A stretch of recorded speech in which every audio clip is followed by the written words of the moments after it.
with that, I don't know. I could probably say more. There's a lot I can say, but I think that we'll give it up right now. And I can tell you that I will be voting no on this. Thank you.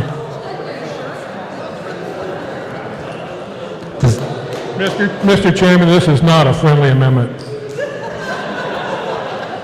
Does anyone else wish to speak to the amendment? If there's no further discussion, Representative Concannon, you may close.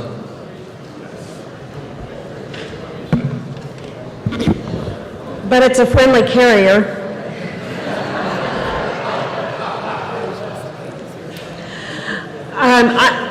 I want to be very brief here, but I do want to address just a few things that I think were inconsistent and incorrect.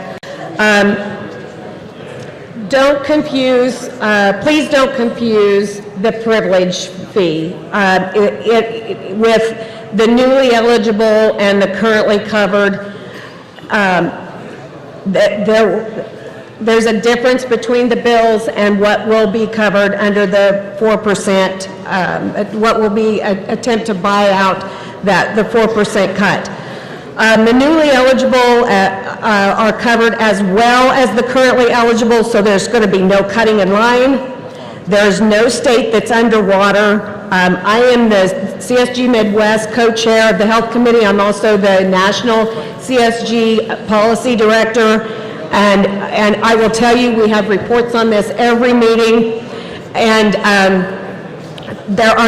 these states are not struggling. None have asked to quit. The backlogs have improved in the states that have expanded Medicaid. States who have expanded have been able to improve their rates.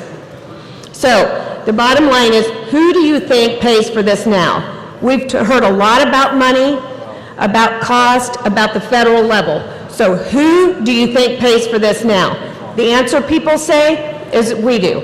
Yeah, it probably at some point does get to us, but it's those providers.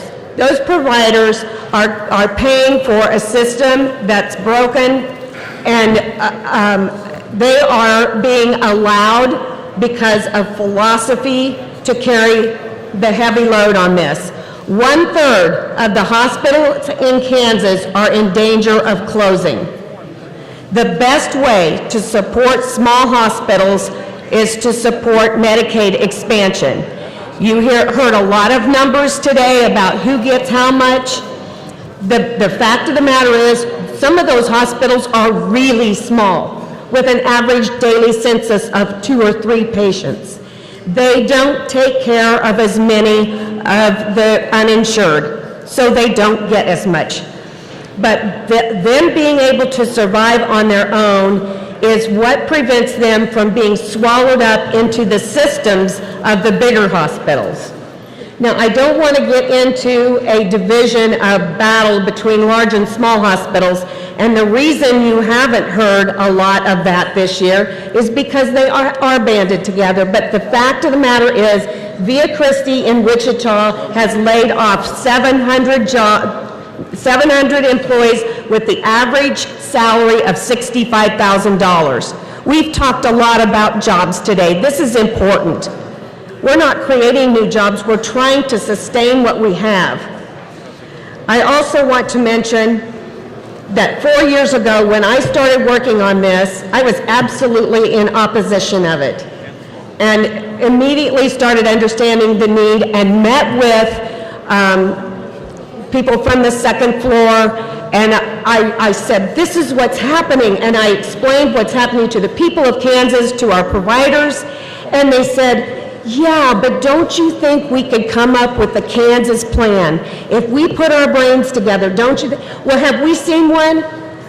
When we say that when we hear that there's other things we could do, I haven't heard one yet. This is the program that has the funding. This is the one, this is what we need to do. So, the fiscal note has problems. I don't want, but I don't want to create confusion with that.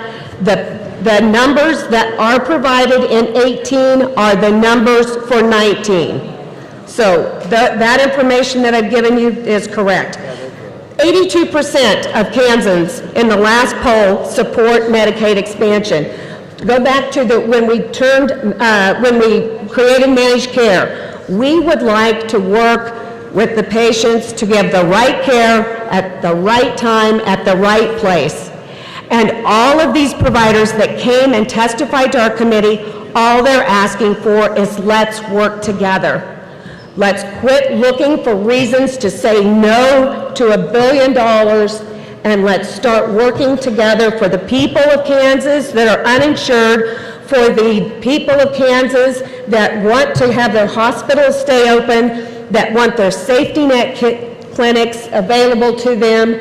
We had a doctor in tears in our committee just saying he wants to be able to take care of his patients.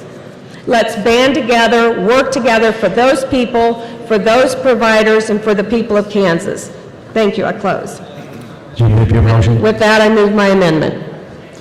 You've heard the motion by Representative Concannon to amend. All those in favor signify by saying aye. Aye. Opposed, nay. Division has been asked for. Seeing insufficient hands, roll call is not in order.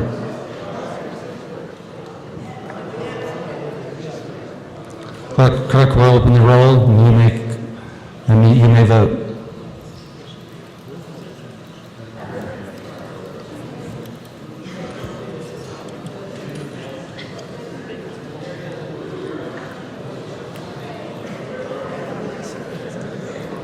Has every member had an opportunity to vote?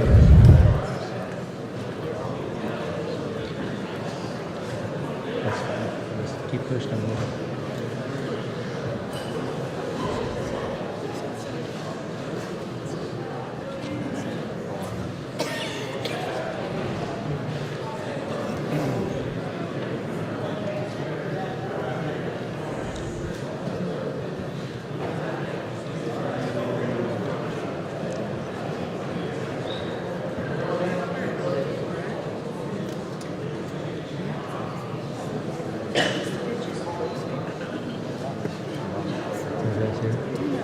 Everyone had an opportunity to vote.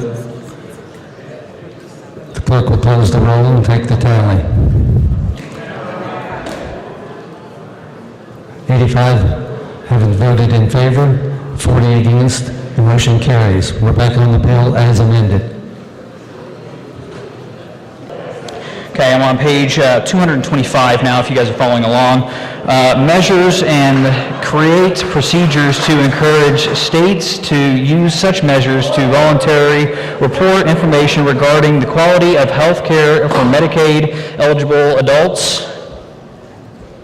Point of order, amendment as well as being dilatory.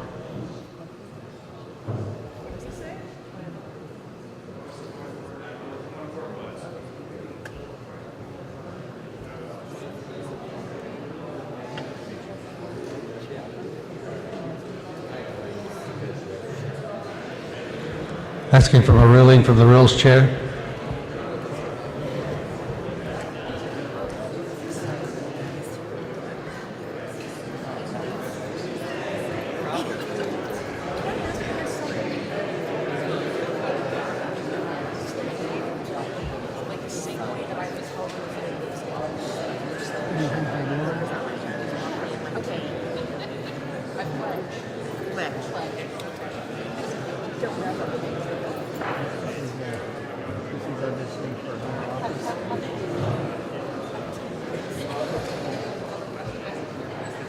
You got a pretty safe plane. These plates are young. Oh yeah. Got a lot of stuff. Chair recognizes Representative Finch, Rules Chair. Thank you, Mr. Chairman. The Kansas House rules are clear that when they do not cover a specific situation, we're to refer to Mason's Manual of Legislative Procedure, the 10th edition, or excuse me, the 2010 edition. In Section 112 of Mason's Rule 6, a member has no right to read or have the clerk read from any paper or book or to use any electronic recording as part of a speech without the permission of the body. An objection has been raised by a member of the body through the point of order process. Therefore, there would not be permission from the body, and this would be considered dilatory at this point. And the ruling of both the chair and the vice chair from the Rules Committee is that this is out of order pursuant to Mason's Section 112, Rule 6.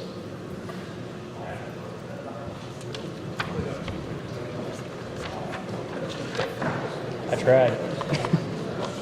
Thank you, Mr. Chair. I do want to thank every single one of my colleagues here in the House for the debate today. It was a civil debate. It was a good debate. We had in the Health and Human Services 3 days of very good hearings. Thank you. My brain's about dead right now. We did have 3 really good days of hearings. We had an hour and 15 minutes of debate in committee. We had a vote, and today we're going to get a vote in here. So I do appreciate you listening, because I tell you, this is probably one of the best bills as far as listening, watching people listen to what's going on. I mean, everybody really paid attention, and I really appreciate that. I am sorry that I will not be able to make the motion, but the motion will be made. I hope you understand. Thank you. Chair recognizes Representative Ward.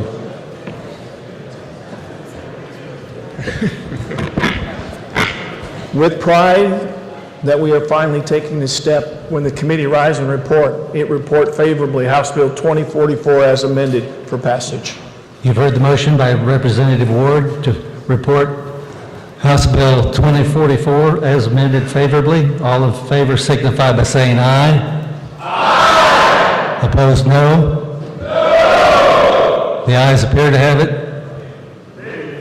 Division's been called for.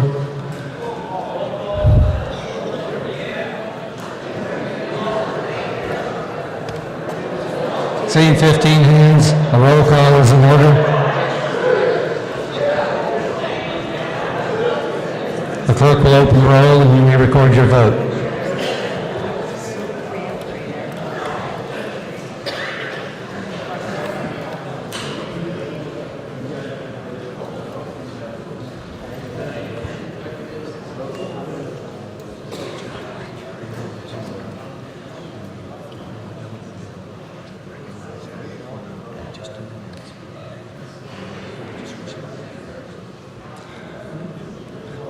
Has every member had an opportunity to vote? The clerk will close the roll. Does any member wish to change their vote?